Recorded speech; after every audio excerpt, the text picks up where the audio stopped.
Hello, my dear, and welcome to our 5 minutes with Ekaterina war vlog about Dnipro, the central Ukraine.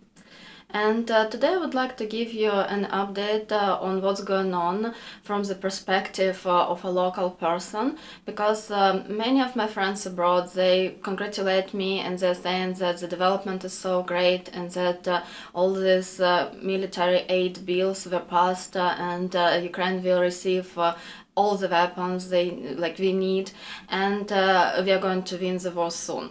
And I'm very pessimistic about it because in 10 days it will be 2 years of the full-scale invasion, and soon enough it will be 10 years of Russian war in Ukraine.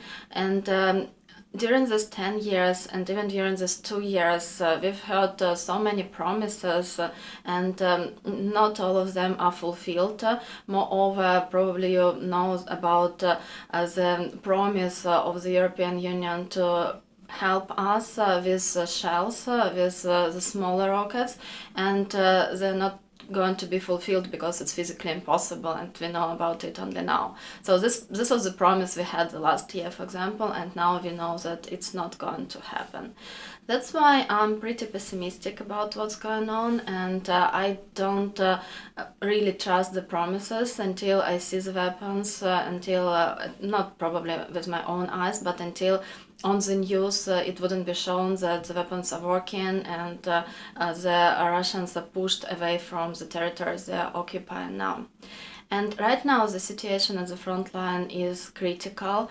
Russians are advancing at the whole front line, and especially dangerous the situation is in the city of Avdiivka, and people from the city and from the neighboring towns, actually it's town as well, so it's not like a big city, but it's more or less the same size as Bakhmut used to be before it was totally and fully destroyed by Russians, and it's a little bit bigger than Marinka, that is totally destroyed. Probably you've seen this footage.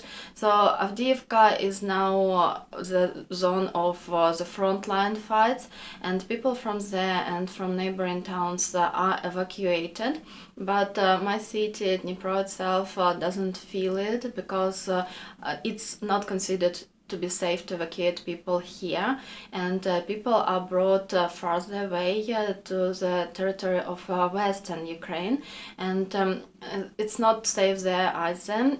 Lately there was a bombing, and Russian drones they reached the city of Shepetivka, which is farther west, which much farther from Dnipro and from the front line, and Russians are bombing these territories as well now. Also, there are massive bombings everywhere, like Kyiv is suffering a lot, Kharkiv is suffering daily, and also this week Russian rocket killed the whole family with 3 children, and the youngest child was only 10 months old. And this was the mourning day for Kharkiv and actually for all Ukraine. Basically, Russians are targeting civilians, and it's not a secret anymore.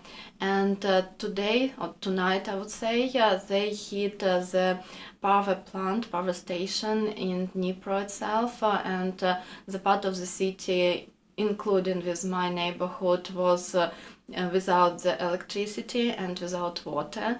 Yesterday the same situation happened in the neighboring city of Pavlograd, it happened in Kryvyi Rih, so Russian attempts to destroy the civilian infrastructure, to terrorize the population, they are not stopped.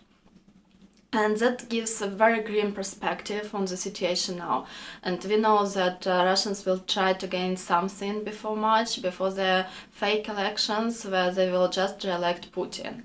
And again, I wouldn't even stop on the news, on the foreign news. Regretfully, the American journalist just went to Russia and talked to Putin, and it was like 2 hours of total lies, but there will be some people who would believe it.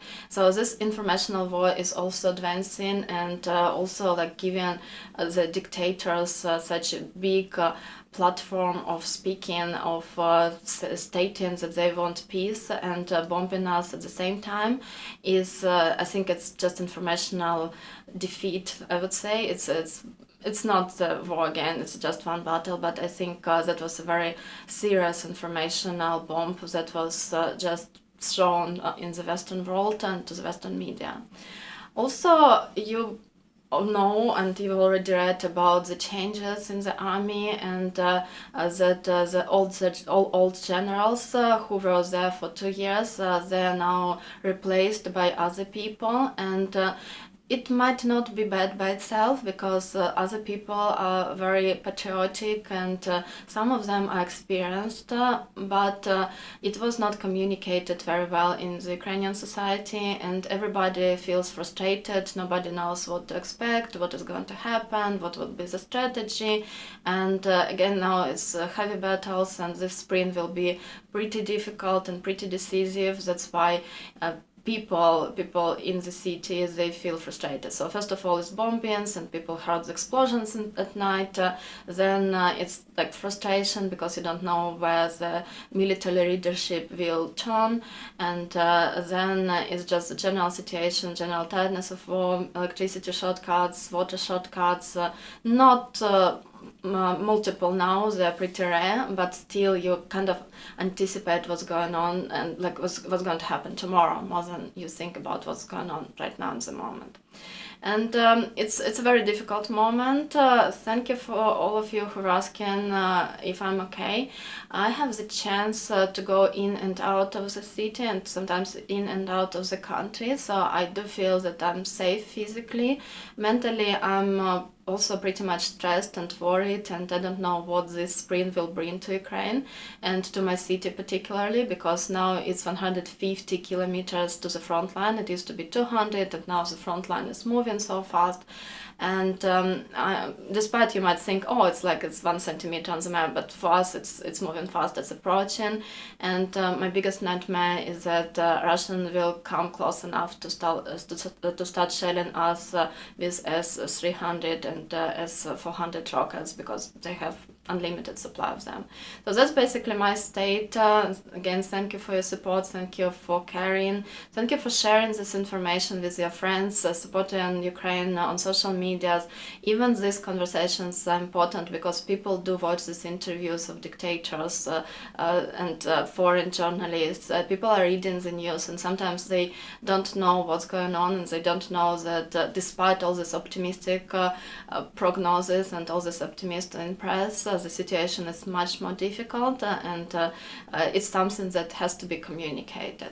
So thank you very much for your help, thank you very much for your support, and I hope that we will meet soon under much better circumstances. Goodbye for now.